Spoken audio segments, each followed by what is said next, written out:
So we are in chapter 18, and we heard in the first three verses, in response to Arjuna's question about sannyasa and tyaga, what they were, Krishna mentioned scholars, what they think.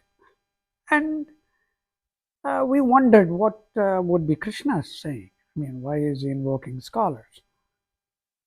He did because in case Krishna is around, Arjuna can go to the scholars, because Krishna is acknowledging that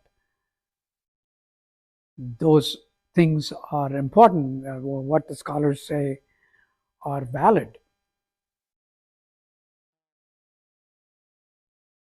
But now Krishna says, "Oh Arjuna, now let me tell you, there are three kinds of renouncements." And he starts with the first one. He says, not acting or renouncing actions or renouncing your duties, such as services to the community or being charitable and doing penances, is absolutely not the right thing to do.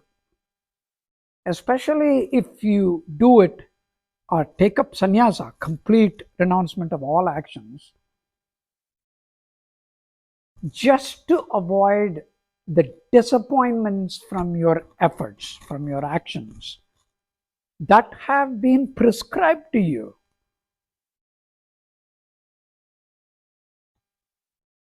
It's not the right thing to do. That's my decree, Krishna says.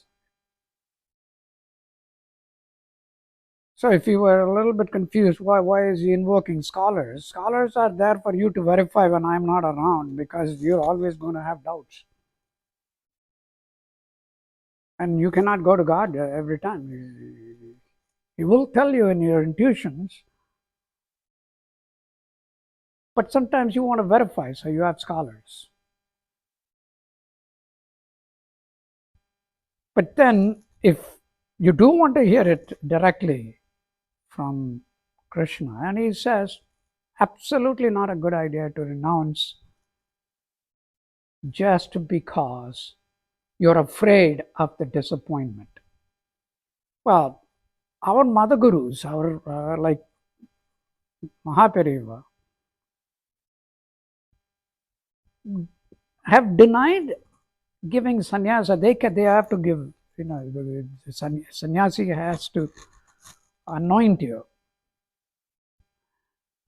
When people go and request that, he denies that. He says, no, you got to go perform your duties. Come back after everything is done. And if you still want to be a sannyasi, I will give it to you. That's based on our Vedas and Bhagavad Gita, what it says. It says you cannot. That is not absolutely recommended. So renouncing, if you want to do a renouncement, you cannot renounce all your actions. What you can renounce is expectations and disappointments from your actions. I'm doing something. If I don't get back what I'm expecting, I'm disappointed. If I can actually do things, and when I don't get what I expect,